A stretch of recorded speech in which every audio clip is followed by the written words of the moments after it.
y gracias a los que nos estén oyendo ahora o luego en diferido.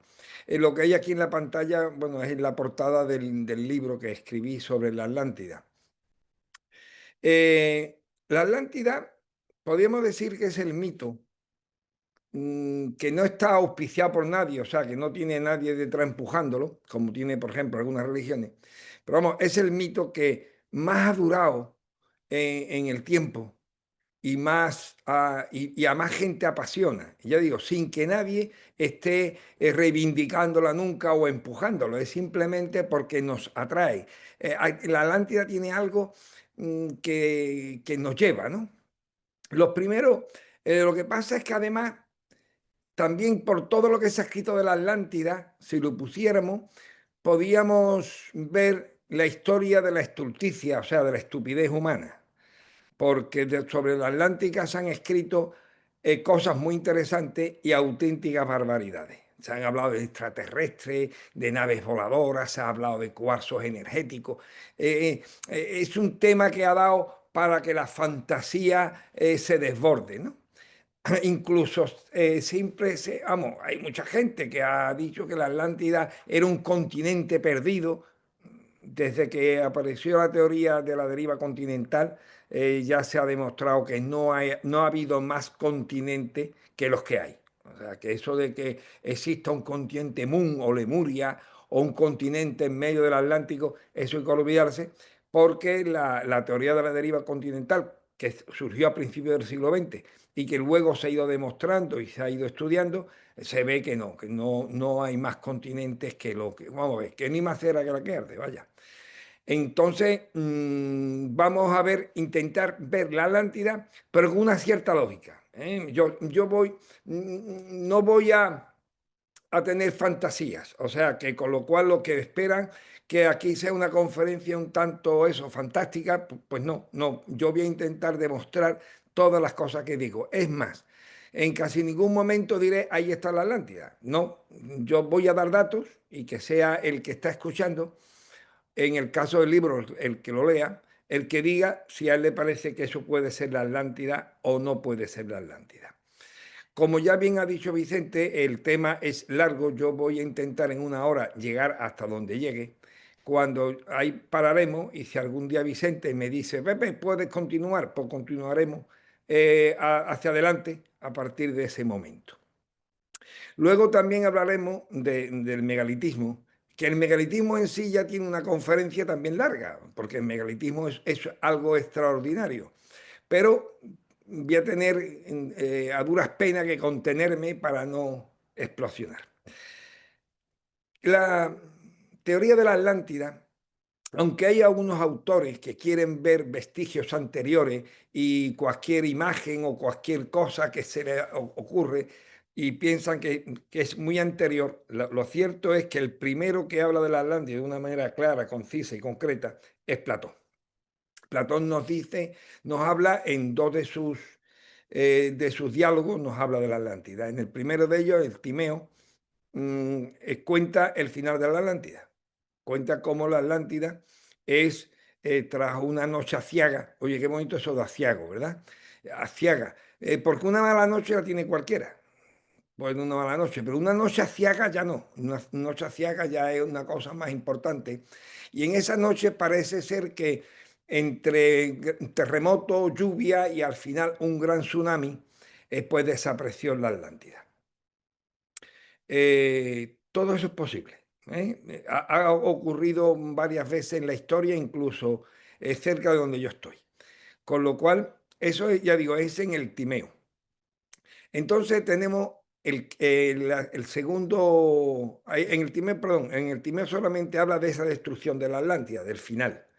Y luego en el último diálogo que escribe Platón, que es el Critias, él ya ahí habla extensamente de la Atlántida, de cómo era la Atlántida, cómo se componía, de qué manera estaba construida, qué eran los reyes, cómo tenían gemelos que iban heredándose unos a otros. Él ya se extiende bastante sobre el contenido de la Atlántida, sobre todo este mito. Bueno, pues una vez visto esto, aquí hay tres posturas. Está la postura de los que dicen que todo esto fue un mito que se inventó Platón para explicar algo que ya él había sacado en otros diálogos. Y era que él pensaba que una civilización, cuando era agrícola y ganadera, pues era una civilización más o menos en condiciones con los dioses, acorde con la naturaleza. Pero cuando una civilización empezaba a hacer a conquistar el mar, a empezar con el comercio, los navegantes, o sea, se convierte en una talasocracia, pues decía él que los dioses la castigaban, porque ya no era, eso se salía fuera de lo que era lo naturalmente correcto. Entonces él tenía esta idea y además había habido unas guerras anteriores en donde eso se había puesto más o menos en entredicho. Y él, dicen algunos estudiosos, que Platón se sirvió del mito de la Atlántida simplemente para explicar como un pueblo, como el Atlante, cuando empieza a conquistar, empieza a invadir, empieza a querer poseerlo todo, al final los dioses los castigan y lo hunden para siempre. Eso es uno. Hay otros que son todo lo contrario, que dicen que todo lo que dice Platón es verdad. Que Platón no hace ninguna alegoría, sino que Platón está informado perfectamente gracias a Solón. Ahora hablaremos de él. Solón. Y entonces, como él, que además era un pariente lejano suyo, aunque se llevan muchos años de diferencia. Entonces, y dicen que Solón se lo cuenta y entonces él lo único que hace es ponerlo en claro. Con lo cual, todo lo que dice Platón, hasta el más mínimo detalle, tiene que ser cierto. Estos son se anteponen. Y la tercera opción, que es la que yo he querido tomar siempre, es que sí, que Platón quiso aleccionarnos, pero también se basó en una realidad, o sea, que no solo inventó todo, sino que él, basado en una realidad, en algo que había ocurrido, pues Platón escribe este mito, pero que el mito tiene mucho de verdad. Y es más, casi todo lo que él dice no necesita inventarlo, puesto que ya lo sabe. Con lo cual, bien, le sirvió este mito, le sirvió para reflejar su idea y a la vez que nos estaba contando algo. Hay que tener en cuenta que según parece o no, según yo puedo ver, la Atlántida desaparece allá sobre el siglo XII, XI, XII, quizás XII. Y claro, y Platón escribe en el siglo IV, o sea, estamos hablando de que han pasado casi 800 años. Imaginémonos que nosotros ahora queremos escribir de lo que pasó en el año 1200, no sé, en la conquista de Valencia por el Cid Campeador, teniendo en cuenta de que ni un escrito, o sea, porque en aquella época no es como ahora, que ahora hay un montón de datos, un montón de escrituras, sino no, es solamente basándonos en lo que nos han ido contando. Bueno, pues lo que vayamos a contar se tiene que parecer poco a la realidad que sucedió, pero tendrá visos de realidad. Todo esto, como yo he dicho antes, fue que Solón, uno de los 7 sabios de Grecia, en uno de sus viajes apareció por el templo de Sais, allá en Egipto. Y un sacerdote pues le estuvo hablando acerca de este mito de la Atlántida, que había sido un gran imperio que había desaparecido en una noche. No, no el imperio, porque el imperio no iba a desaparecer, sino su capital, que es lo que se le llama Atlantis. El imperio quedaría, pero al ser destruida su ciudad, pues el imperio ya no sería el mismo. Solón se lo cuenta a un tal Critias, que será el abuelo del Critias que el que habla dentro de los diálogos de Platón. En este diálogo ya vamos a irlo viendo. Platón dice que la Atlántida se componía, yo por aquí he puesto, vamos a ver si lo hago.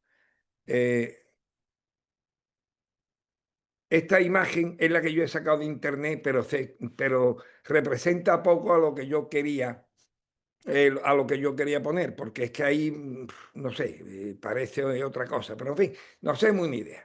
Que Platón decía que era una isla en donde había una pequeña montaña, en donde estaba el templo de Poseidón, estaba también la casa del rey, y luego había una serie de canales que aquí en este dibujo pone unos 3, hay en otros dibujos que pone algunos más, y la ciudad estaba hecha en círculo.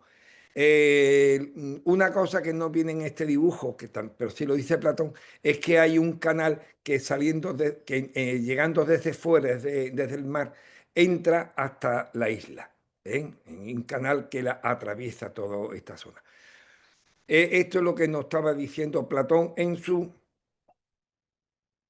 en su, en su Critia, ¿no? Bien, entonces yo lo que quería era, si esto es verdad, ¿qué civilización podía haber habido en Occidente lo suficientemente poderosa, grande? Porque Platón llega un momento en que nos dice que la Atlántida, o sea, el Imperio Atlante, y aquí hago un inciso, Atlante es como le llama Platón, como se llamaran ellos a sí mismos no lo sabemos, ¿eh? Es como Tartesos, que viene después, Tarteso lo decían los griegos, como se decían los tartésicos, a sí mismos tampoco lo sabemos, puesto que no hay escrituras donde nos digan cómo ellos se llaman a sí mismos. Entonces nosotros vamos a decirle Atlante, vamos a hablar de la Atlántida, pero sabiendo que son las palabras que utiliza Platón. No tiene por qué, ellos no tienen por qué llamarse Atlante. Bueno, pues entonces yo he estado viendo qué civilización podía haber habido en Occidente lo suficientemente poderosa como para que pudiera dar lugar a ese mito. La única civilización que yo he visto capaz de eso es la neolítica. En concreto, esta civilización que hace los dólmenes, los menires, los tolos, o sea, una civilización megalítica es porque mega grande, lito piedra, o sea, una construcción en grandes piedras.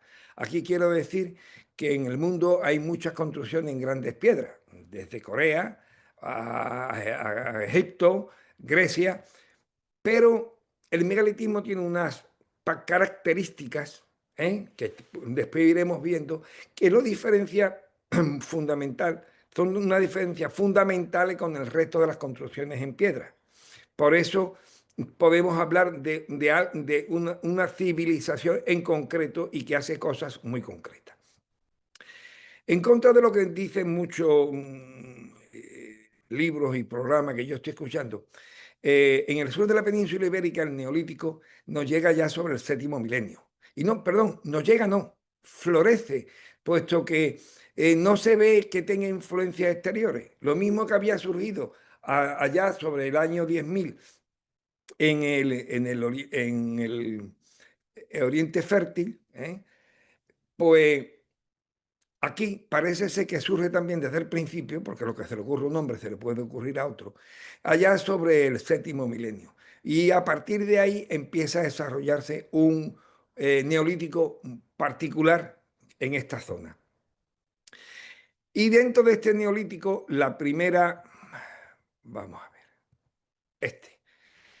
dentro de este neolítico, allá sobre el año 4700, 4800 antes de nuestra era, ¿m? O sea, estamos hablando de hace unos 6700 años, 7800, perdón, 6700, surge el dolmen más antiguo que se conoce hasta ahora. Este es este dolmen. Parece menos espectacular porque ha perdido la cobertera. Es tan viejo y además ha sufrido una serie de daños por la maquinaria agrícola cuando se descubrió y demás, que parece menos espectacular. O sea, si estuviese cerrado, pues nos impresionaría mucho más.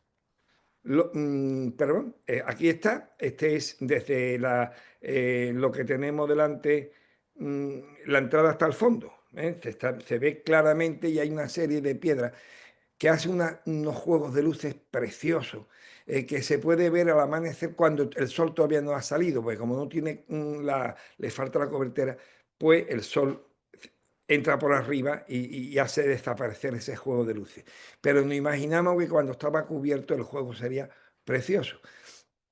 Y entonces, bueno, es un dolmen que nosotros, digo nosotros por mi hijo y yo, lo hemos estado estudiando bastante y nos ha sorprendido en muchísimas de sus facetas.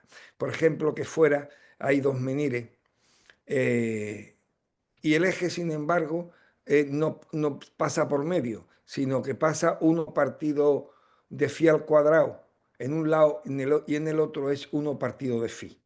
El número phi es 1618, como ya sabrán muchos de vosotros, y es el único número que tiene la particularidad que él por sí mismo es él más la unidad. O sea que phi por phi sería 2,618.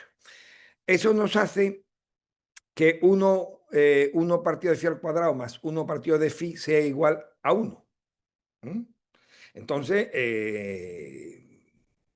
¿y qué representa esto? Desde siempre esto ha representado que el 1 partido de phi es el mundo a la perfección y 1 partido de phi al cuadrado es el mundo sublunar.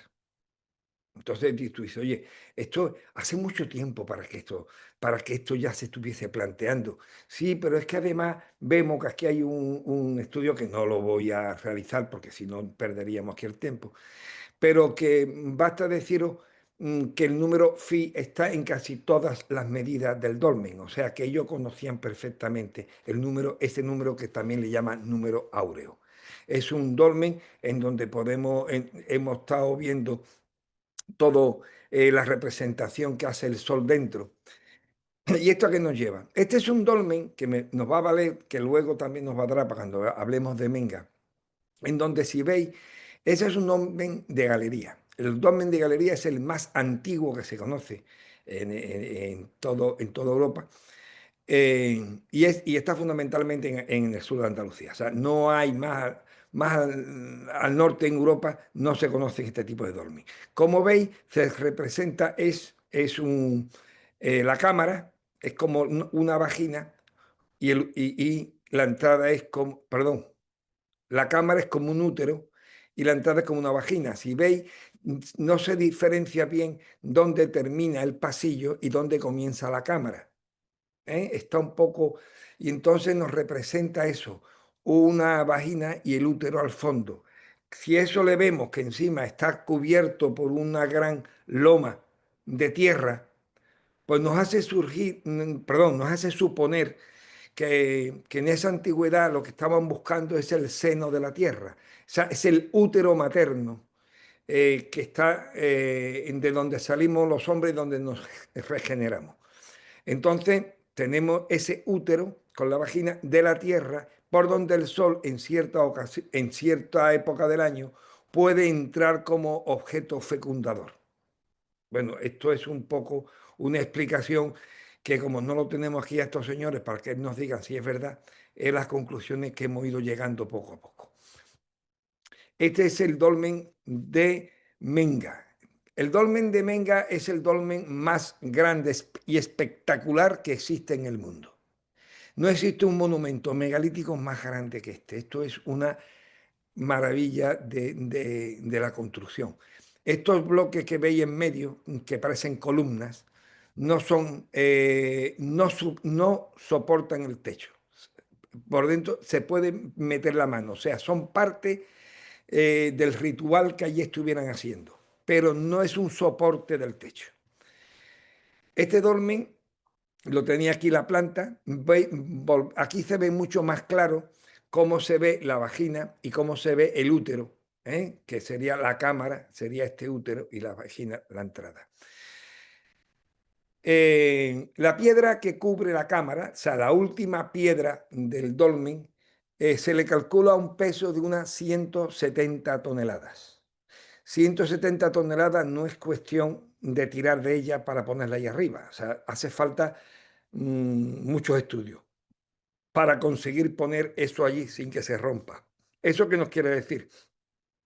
Que construir un dolmen requiere una tecnología, requiere saber leer y escribir, por supuesto, porque si no, no podríamos llegar a hacer esos cálculos, hace falta conocer los cálculos y sobre todo hace falta tener un motivo que nos lleve a realizar este gran esfuerzo, ¿eh? Con una recompensa, que puede ser de los dioses o puede ser técnica o puede ser de la que se quiera. Pero yo necesito una recompensa que me lleve a amortizar el esfuerzo que tengo que realizar para estos. Las piedras que van clavadas en el suelo se llaman ortostatos y las piedras de arriba cobijas. Como no me voy a a entretener en esto, pero sí os voy a decir simplemente que las líneas rojas son, según la radiestesia, son las líneas de Curry. Y las líneas que la atraviesan diagonalmente son las líneas de Harman. Son unas líneas que hay en la naturaleza, que son las que utilizan los zahorí para encontrar agua, o las que se utiliza aquello con el péndulo, ¿no? O las varillas. Si vemos aquí en la línea, las líneas Curry nos marcan la entrada, nos marca el comienzo de, el atrio primero, después el comienzo del pasillo, la antecámara, el centro de la cámara y el final de la cámara. O sea, esto no puede ser casual, esto es porque ellos lo han construido de esta manera. Y además la estrella de Tarteso, o sea, la estrella de 8 puntas, la realiza, se dibuja en el centro de la cámara. Esto lo pongo para que veamos que estos señores, los que construyeron este dolmen, también tenían un gran conocimiento en radiestesia. O sea, conocimiento que se han ido adquiriendo luego, o sea, se ha ido redescubriendo con los siglos, pero que ellos ya lo conocían tan atrás. Hay aquí un pozo, está señalado, el nivel freático del pozo es exactamente igual a la longitud del dolmen. El dolmen tiene unos 22 metros y ese es el nivel freático del pozo. Nada es casual, todo está muy, muy marcado. Este es otro dolmen, este está en Burgos y es donde se ve que hay unas corrientes telúricas abajo que pasan justo por encima del dolmen. Yo había hablado de una serie de condiciones que hacen falta para construir un dolmen. Bueno, pues aquí lo tenemos. Y bueno, y cuando posteriormente el dolmen de Menga actualmente se le da que sobre el 3.900, 4.000. ¿Eh? Ya es bastante, bastante antiguo, atrás.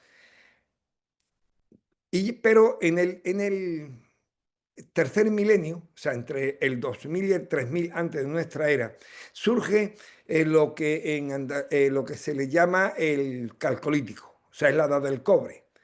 Pero siendo el cobre un material muy blando, la piedra se sigue utilizando para casi todos los usos. El calcolítico florece en el sur de la península de una manera espectacular dentro de, eso, que surge espectacular, ¿no? Entonces, con lo cual, posiblemente tenga mucho que ver con la Atlántida. Pues ya iremos viéndolo.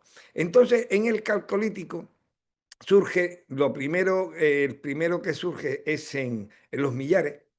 Parece ser también que en Valencina hay otro muy antiguo, que es el tolos. El tolos es porque, como antes vimos, el dolmen tenía tanto el pasillo como la cámara, tiene puesto encima una piedra plana, que es la cobija. En el tolos, el pasillo está hecho de unas piedras planas también, pero la cámara, sin embargo, está construida con una falsa bóveda.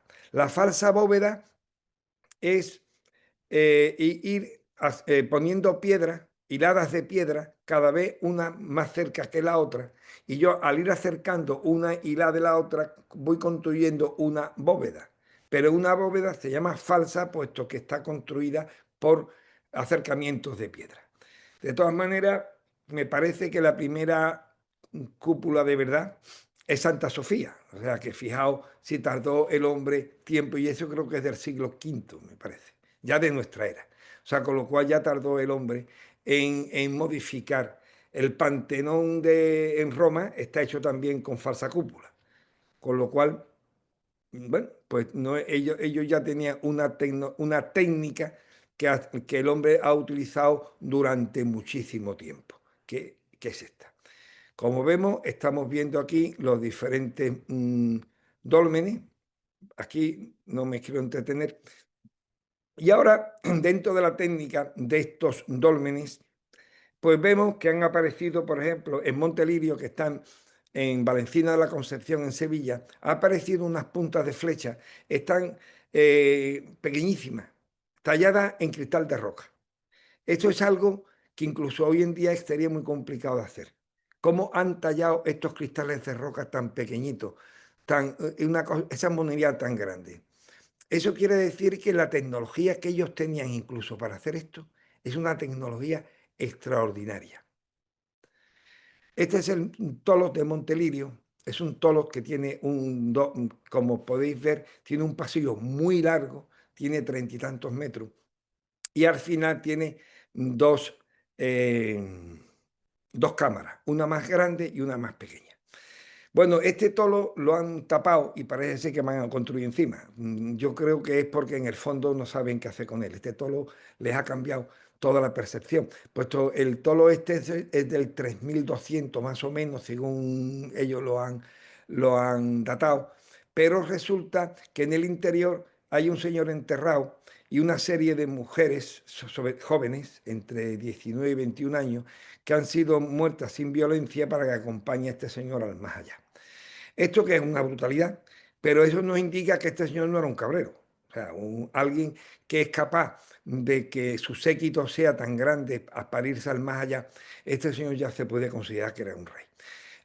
Y al principio del pasillo hay tres esqueletos de hombres fuertes, que parece ser que son los guardianes que tenían en el Tolos, esta que enterraron también a tres hombres, para como guardianes a estas mujeres que parece ser que fueron envenenadas con cinabrio. Una de estas mujeres tiene un traje de conchitas, una preciosidad. Hoy costaría un dineral ese traje. O sea que no eran tan salvajes ni eran tan duros. ¿Esto qué nos hace pensar? Bueno, pues que ya había una civilización bastante potente, allá sobre el 3200 en el Alcor, en Sevilla. Esto está muy cerca. Esto está cruzando el Guadalquivir, desde Sevilla, cruzando el Guadalquivir, en el Alcor que hay enfrente. Allí también, en ese mismo Valencina, hay un tolo que es de la Pastora, que tiene el pasillo más grande que he conocido, 46 metros de pasillo, una auténtica barbaridad. Y allí aparecieron, que después hablaremos de esto, unas puntas de jabalina, que en el análisis ha aparecido que están hechos de cobre arsenicado. El cobre arsenicado ya es un bronce, es muchísimo más duro que el cobre, aunque no llega a la dureza que tiene el bronce hecho con estaño. Pero ya ya es muchísimo más duro que el cobre. Eso es lo importante. Este es el de Matarrubilla, que veis, tiene un altar. Casi todos los grandes tolos y, y dólmenes suelen tener un altar al fondo. Eso quiere decir que no era una zona de enterramiento. De enterramiento serían los pequeños. Los grandes eran más bien, serían una zona, una especie de templo, una zona de ritual, un lugar de reunión cívica, no se sabe. Pero de todas maneras, tú no haces un lugar de enterramiento para hacer un juego de luces, como pasaba en, en Alberite, o le pone un altar al fondo, ¿no? Bien, esto, señor, por aquí vamos a seguir. Eso es. El megalitismo, más o menos, se va extendiendo creemos que el punto central desde donde empieza a surgir está entre Antequera y Villamartín, o sea, entre la provincia de Cádiz, centro de la provincia de Cádiz y el centro de la provincia de Málaga. Creemos eso porque es donde están los más antiguos y los más espectaculares, los que tienen una factura más bonita y los que simbólicamente tienen tienen más del simbolismo que nosotros creemos que ellos estaban buscando, ¿no? Entonces, y desde ahí ellos empieza a extenderse, como podéis ver, por el norte de África hasta Túnez, y luego por el sur de la península ibérica, y toda la costa atlántica, excepto en las landas, y en las landas tiene un motivo, porque en las landas no hay piedra, o sea que yo todo, y en Holanda le pasa igual, ni en la parte de los Países Bajos, ni en las landas en Francia, allí esos son terrenos arenosos, en donde posiblemente pues yo ahí hacer un dolmen haría falta traerlo de muy lejos, y además mover las piedras en arena no es lo mismo que mover las piedras en una zona dura. Perdón.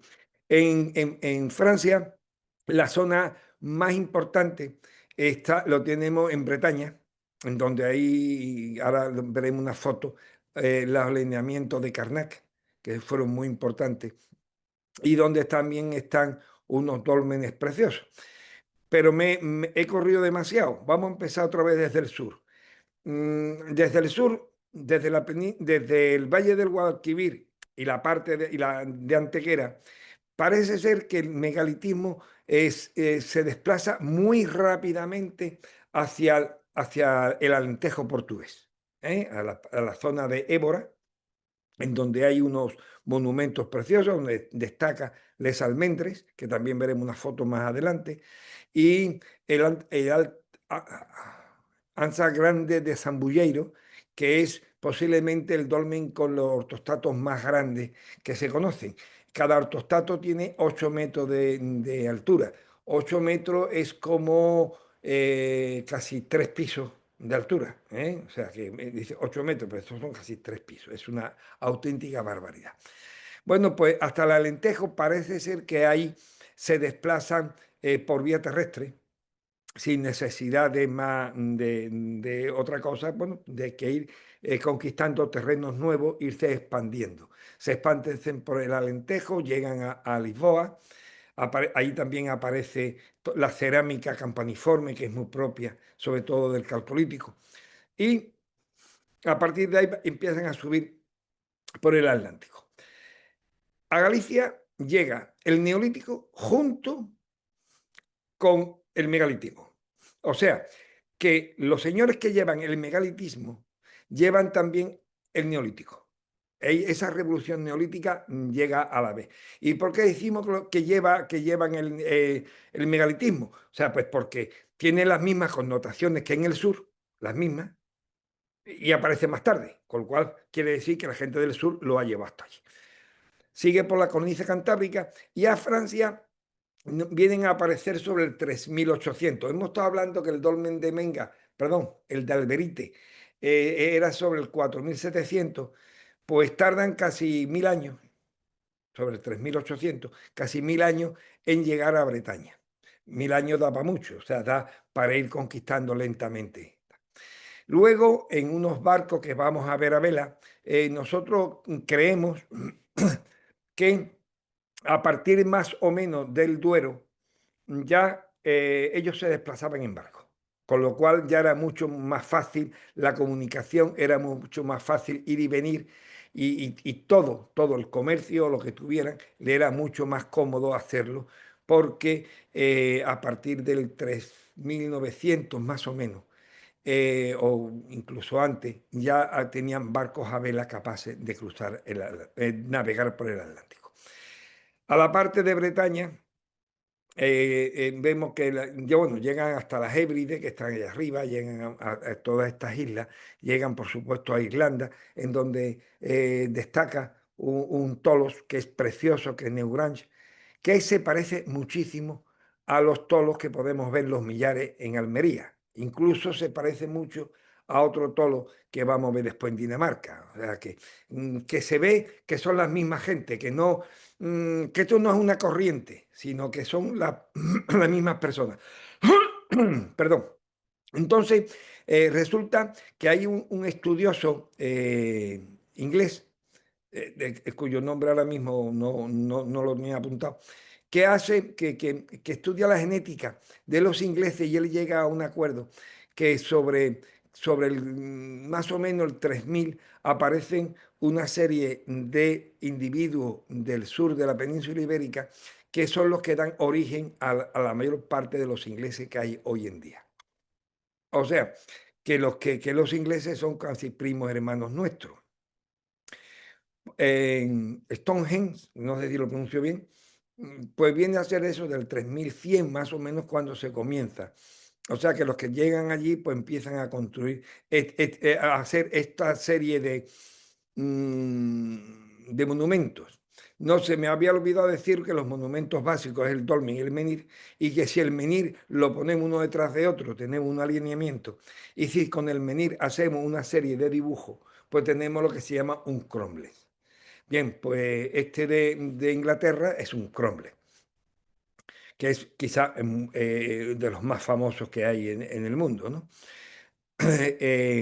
Bueno, pues los megalíticos siguen hacia el norte, ya he dicho, se saltan los Países Bajos por razones obvias, y sin embargo sí no los encontramos en el norte de Alemania, en Dinamarca y en el occidente de Suecia, que es hasta donde más o menos llegan. En Suecia son famosos los cromlech que tienen forma de barco. Bueno, pues tenemos ahí un espacio de más de casi 4.000 kilómetros de distancia y que ha durado esta civilización unos 4.000 años, porque desaparece allá sobre el siglo XII antes de nuestra era.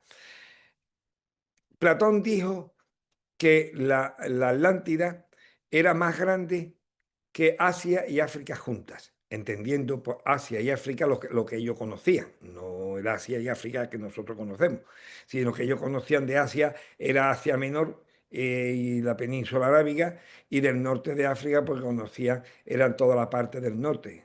Entonces, mm, si vemos aquí en el mapa esta dimensión, podemos decir, oye, pues ahí Platón podría llevar, o sea, podría llevar razón si esto es la Atlántida. O sea, o sea, vamos a ver.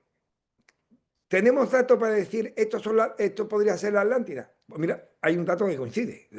Que nadie diga, oye, pues el tío está diciendo. No, yo digo que aquí hay un dato que me está coincidiendo perfectamente. Los talayots de Menorca no son megalíticos, son bastante posteriores.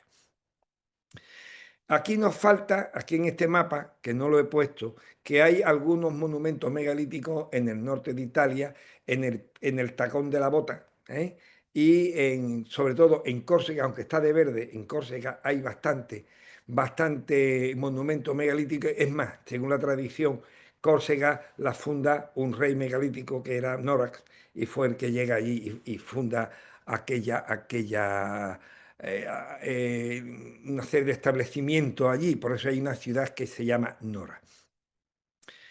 Bueno, aquí tenemos un dolmen que fue una preciosidad, pero un señor, creo que fue ya en el siglo XX, buscando un tesoro le puso una bomba y se lo cargó. Aquello era así, como podía ver más o menos abajo, y con su túmulo y demás. Pero este señor, pues intentando buscar no sé qué clase de tesoro podía haber habido allí, pues le puso dinamita y lo reventó.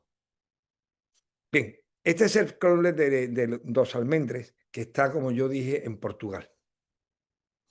Bueno, voy a aligerarme. Esto es el Anta Grande de Sambulleiro. Bueno, pues voy a seguir porque si no, no voy a poder hablar de nada. Este es dolmen que se llama el menir, perdón, este menir que es el menir brisé. Brisé significa, para el que sepa francés, porque es roto, está en el suelo, pero estuvo en pie. Este menir tenía 23 metros de altura, ¿eh? Y pesaba unas 260 toneladas. Si dicen, eso tú abres un boquete, lo levantas, que lo haga, con una piedra que tiene la altura de un edificio de 8 plantas, que a ver cómo lo hace.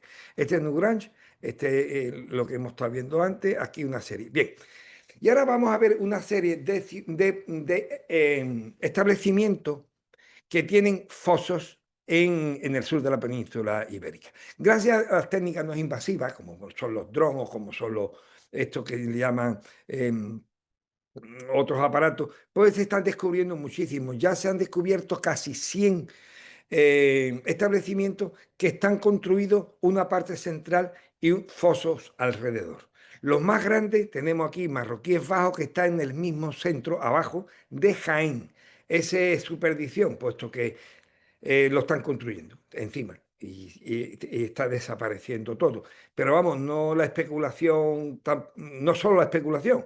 La Junta de Andalucía quiere construir ahí la Ciudad de la Justicia, o sea que hasta la misma Junta de Andalucía pues está eliminando estos. Como veis, existen eh, 5 seguros y casi 6 círculos que contuvieron agua.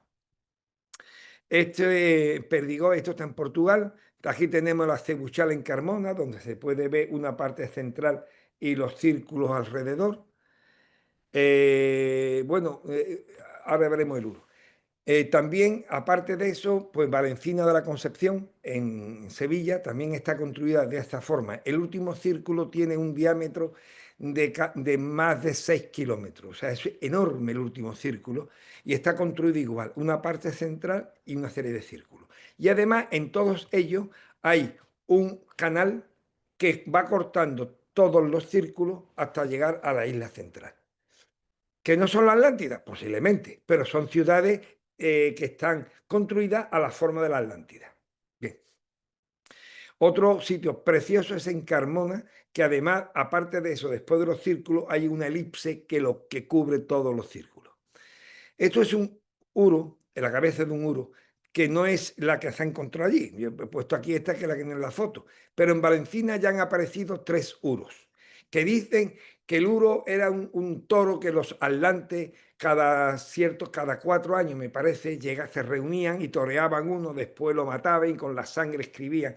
Bueno, pues si queremos uro, han aparecido la cabeza de 4, o sea, degollado. Cuatro degollados, no, perdón, cortar la cabeza. Eh, 4 euros. O sea que si no hacen falta toros, también los tenemos. Estos son escudos de guerrero. Perdón, estelas de guerrero. La estela de guerrero, donde más hay, si las queréis ver, es en el Museo Arqueológico de Badajoz y en el Museo Arqueológico de Cuenca. En ella podemos ver en la mayoría que si no, veis tenemos algo que ellos le llaman que es el escudo. Bueno, puede ser el escudo, puede ser la señal o lo que quiera, pero de todas maneras estamos viendo que en estos escudos aparecen una isla central también, que a veces en forma de raya gruesa, a veces como un punto, y hay una serie de círculos que podrían representar estas naves. En esta piedra, además, no me va a dar tiempo ahora a hablar de eso, pero veis que hay un señor que tiene un casco con cuerno. Lo único que en la historia que se conozcan que tienen casco con cuerno son los del sur de la península ibérica. Eso de que los vikingos tenían casco con cuerno, tendrían cuerno, pero sin casco. ¿Vale? Porque eso, irse a la guerra tiene ese problema, de que termina así, pero no llevaban cascos con cuerno. Aquí tenemos otro guerrero que también tiene su casco con cuernos y 2 orejas tremendas. Aquí os aparece otro guerrero con casco con cuernos. Y a mí también aparece mucho con esta diadema encima, que todavía no se sabe qué quiere decir. Podría ser el mundo, podría ser el cielo, no sabemos. ¿Ven? E incluso en este aparece un guerrero con cuernos y uno con diadema. Bien, ahora vamos a ver la Jalta. La Jalta es una cueva, perdón, un abrigo que hay en Jimena de la Frontera, en la sierra, en donde apareció una serie de dibujos con barcos. Aquí vemos una representación más clara de cómo se ven de estos barcos. Y son barcos en su mayoría a vela y con remo. Son barcos, unos van a vela solo, otros solo a remo y otros van a vela y remo. Estos decían que si eran fenicios, porque aquí, claro, la oficialidad dice que no hay ciudades ni hay civilización hasta que no llegan los fenicios, que la traen. Bueno, eso es falso.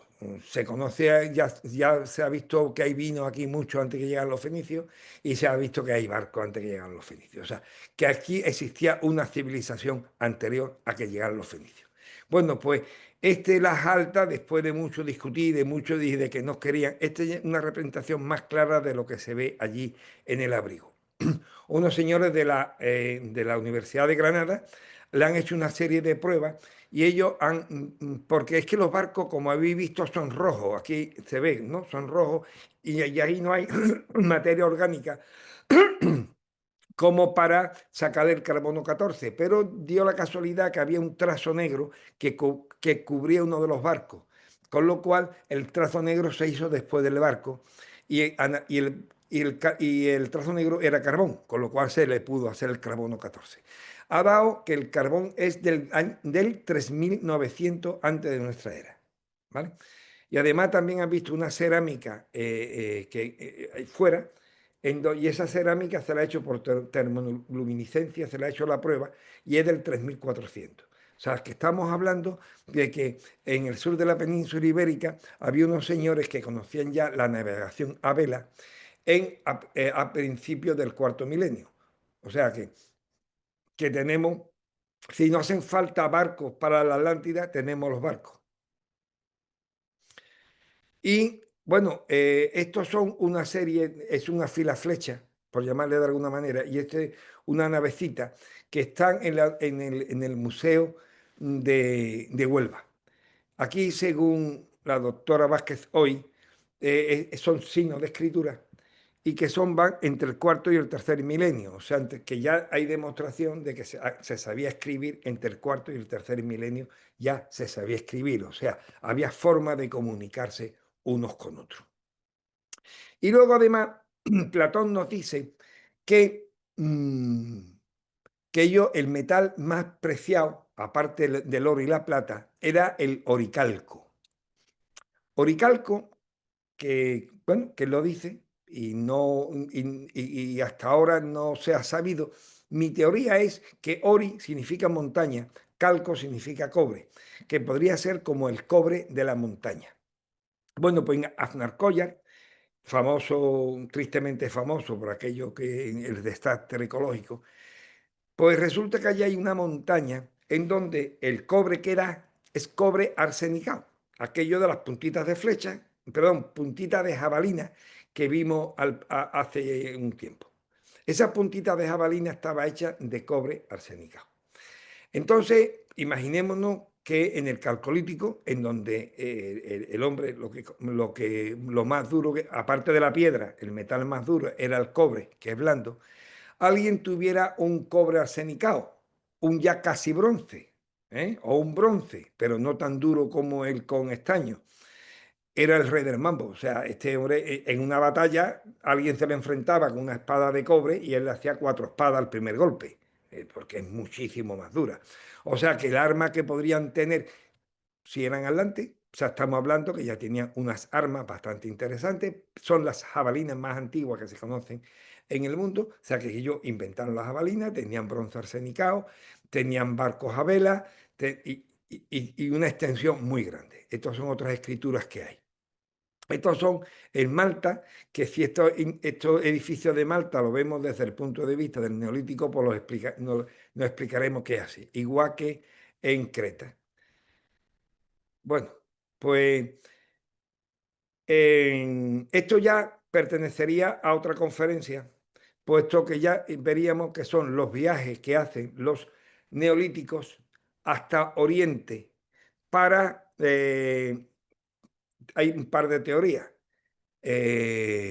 podríamos verlas y veríamos ya en otro momento que vengamos que arriba veis que hay unos guerreros que llevan cascos con cuernos, vemos que llevan unos escudos redondos y las espadas que utilizan son unas espadas triangulares propias de aquí, de esta zona.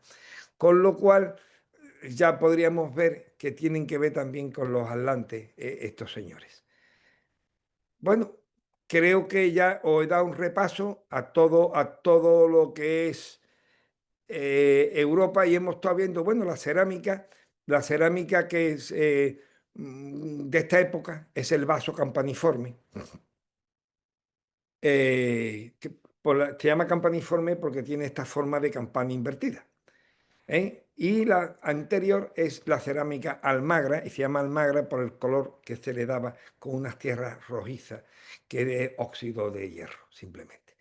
Bueno, pues tenemos una civilización que es capaz de construir estos dólmenes, estos menires, estos tolos, que se extiende por toda Europa, que son muy poderosas, que hemos visto que tiene barcos a vela, hemos visto que aparte de los barcos a vela, tiene bronce arsenicado, vemos que tiene ciudades construidas con círculos concéntricos, hemos visto que en las estelas de guerreros hay guerreros que llevan cascos con cuernos, espadas triangulares y el escudo o el emblema vuelve a ser una serie de círculos concéntricos. ¿Que queremos ver ahí la Atlántida? vale, que no la queremos ver, yo tampoco se lo voy a discutir a nadie, pero casi todas las cosas que estaba diciendo Platón coincide aquí. ¿Y dónde coincide? Bueno, pues coincide en el Valle del Guadalquivir, en concreto en un lago, que es este que yo le he puesto aquí arriba antes, que hay un dibujo. O bueno, este es solo alineamiento de Karnak. Son enormes. Este es un cromble un pequeñito, precioso, que hay en Pasada del Abad, que está allí en la Sierra de Aracena. Este es el lago Ligustino. Hace un poquito de abstracción. El trazo negro es la costa actual, incluido el río Guadalquivir, que tiene dos trazos, puesto que como el río es tan ancho, aquí se ve las dos orillas del río. El trazo azul es como sería este lago hasta hace unos 4.500 años, ¿eh? Que es donde empiezan a colmatarse. Y aquí no encontramos hasta Regia, tenemos Trebujena, Jerez por otro lado, hay una serie de islas. Bueno, pues esta zona es devastada por un tsunami cada más o menos 300 a 500 años, periódicamente, en la historia. Se ha estado viendo. El último tsunami que arrasó estas costas fue en el año 1300, perdón, 1755. Con lo cual, ya estamos a punto del siguiente, ¿eh? Ya de aquí a 50 años es fácil de que nos llegue otro tsunami. Y la causa es una falla del terreno que hay a Azores y Gibraltar, que es una falla pequeñita, que cada vez que esa falla se mueve, pues produce un terremoto. Y que fue el terremoto de Lisboa, el de 1755, aunque no fue en Lisboa, fue en el Cabo San Vicente, en el mar, pero cerca del Cabo San Vicente, o sea, donde está la falla. Y esa falla es la que produce este tsunami.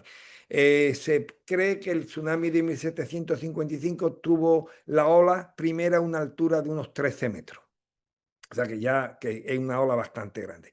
Si imaginémonos que esta ciudad pudo estar en el centro de este lago, que como nos estamos refiriendo en la época calcolítica y en la época neolítica, las casas se construían de adobe, ¿eh? De piedra se hacían solamente los monumentos, sobre todo a los dioses y a los muertos, porque eran los perecederos.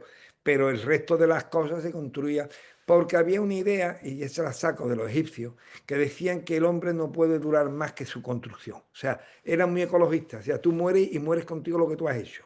Entonces las casas eran de adobe. Imaginaos que yo tengo una ciudad hecha con casas de adobe ahí en medio de este lago y llega un tsunami. Cuando el tsunami se va, ahí no ha quedado absolutamente nada. O sea que la Atlantis, si estuvo ahí, no la vamos a encontrar nunca, puesto que se disolvió en el lago. Platón dice que después de esa noche el terreno donde estaba Atlantis se convirtió, estaba lleno de limo y lleno de afloramiento arenoso y tal, que ya no se podía navegar. Era una navegación imposible. Pues imaginémonos que en este lago se podía navegar perfectamente y que después del tsunami, con todo el limo arrastrado, pues allí ya la navegación pues se hacía casi imposible. O sea que eso también parece ser que no, nos dice que sí, que aquí pues, pudo haber estado la Atlántida, ¿no? Todo el mundo dice, oye, la Atlántida estaba detrás de la columna de Hércules. Y la columna de Hércules se piensa que fue el estrecho de Gibraltar. Y entonces la pongo en Suecia. Si usted, Suecia está detrás del estrecho de Gibraltar. Pero podría haber sido más claro. Es como si yo digo que, yo qué sé, que Madrid está detrás de la puerta de mi casa. Sí, es verdad, pero podría ser tú también más claro, ¿no? Con lo cual se supone cuando él dice detrás es que se está viendo. Detrás es que yo veo dónde está. No nos estamos refiriendo a las Islas Azores tampoco. Las Azores está a varios miles de kilómetros. Eso está detrás de las columnas, pero está muy lejos, ¿no? Entonces vemos que, no hay punto en el mundo en donde, exceptuando Siberia, Alaska y el desierto del Gobi, no hay un punto en el mundo en donde alguien no haya dicho que allí había hasta la Atlántida. desde el altiplano en Sudamérica al Índico, al norte de Europa, a donde queráis. Claro, y todo basado en que todo está detrás de las columnas de Hércules, estrecho de Gibraltar. Y yo digo, el propio estrecho de Gibraltar está detrás del estrecho si le damos la vuelta al mundo. O sea, que es una cuestión de tiempo, ¿no? Pero el estrecho de Gibraltar no, yo no sé si ya ando mal de tiempo, 5 minutitos. El estrecho de Gibraltar no tuvo que ser esas columnas de Heracles, porque Platón no dice columna, dice estelis. Y estelis se puede traducir por columna, pero también se puede traducir por estelas. Y estela es un símbolo que yo clavo en el suelo para indicar algo. Puede ser también un faro, puede ser un templo o puede ser un simple monolito. ¿Eh? O sea, que estela. Bien. Platón nos dice en un punto en que eso de que después de una noche aciaga, el estrecho ya no se podía navegar. Claro, eso no puede ser el estrecho de Gibraltar. El estrecho de Gibraltar en algunos puntos tiene 800 metros de profundidad. Mucho tsunami tiene que ser para que arrastre tanto limo como para cegar aquello, como para que después la navegación no pueda surgir. O sea, que eso ya no cuadra. Luego hay otro punto en el que él dice, Platón dice, que donde estaba Atlantis, hacia un lado era como la bocana de un puerto y hacia el otro era el océano propiamente dicho. El estrecho de Gibraltar tampoco coincide, puesto que el estrecho de Gibraltar es un mar hacia un lado y un mar hacia otro, o océano hacia un lado, océano hacia otro. O sea, ahí no existe algo que yo diga, esto es la bocana de un puerto. ¿No? Y además también nos dice que se podía pasar de isla en isla hasta el continente propiamente dicho. O sea que había unas islas cerca de otras. Hay quien por eso opina que una isla eran las Azores, la otra las Antillas y el continente América. Díganme ustedes, pues eso, pasar de isla en isla, vale, pero son demasiados miles de kilómetros. La expresión pasar de isla en isla es que se supone que se hace con facilidad. Bueno, pues todo esto nos cuadra aquí en este lago Ligustino. Si nosotros, la flecha de Doñana, que es donde pone Matalascañas hacia abajo, sería bastante más corta. ¿Eh? Si yo tengo entre Sanlúcar de Barrameda y esa flecha, tengo ahí las estelas de Hércules, o de Heracles, perdón, las estelas de Heracles, yo hacia un lado es como la bocana de un puerto, es este lago, ¿no? Y hacia el otro es el océano propiamente dicho. También me cuadra. O sea, yo tengo como la bocana de un puerto, de una angosta entrada que dice, y hacia el otro lado tengo el océano propiamente dicho. Pero a la vez yo tengo una serie de islas, que la podéis ver en la parte de abajo a la derecha, ¿no? En donde está lo que parece ser que era Cartare, mm, eh, Eritrea. Bueno, pues aquí hay una, dos, tres, cuatro, cinco, seis, hay una serie de islas. Y que están separadas simplemente por canales. O sea, yo puedo pasar de isla en isla hasta conseguir pasar al continente propiamente dicho, que ya sería la tierra más firme, ¿no? O sea que aquí también me cuadra esto de pasar de isla en isla hasta el continente propiamente dicho. Pero además dice Platón que al hermano gemelo de Atlas le tocó en suerte la costa de la isla que iba desde las columnas de Heracles hasta Gadeira, que dice que se llamaba Gadeira porque así lo llamaban los habitantes de allí. Gadeira nos suena a Cádiz, ¿verdad? Y entonces nosotros podemos ver que aquí hay una isla que nos puede llegar perfectamente desde lo que yo he dicho que podría estar las estelas de Heracles hasta la zona de Rota, ¿eh? Y que más o menos es ya enfrente a Cádiz, a Gadeira, o sea, a esta zona de Cádiz que podría ser esta zona Gadeira, ¿no? O sea, hay muchas cosas que nos van indicando que la Atlantis pudo haber estado aquí en la desembocadura del Guadalquivir y que lo que era el Imperio Atlante era todo lo que se conoce como la civilización megalítica. Ya en otra ocasión podríamos ver este comercio de los megalíticos con Oriente, o sea, que en este caso sería de los Atlantes, con Oriente, y cómo eso provocó una guerra, que es la que se refiere Platón, de la que únicamente se salva Egipto, que él no lo menciona, y Atenas. Bueno, pues como son las 8:05, casi 10, pues si hay alguna pregunta, Vicente, dime.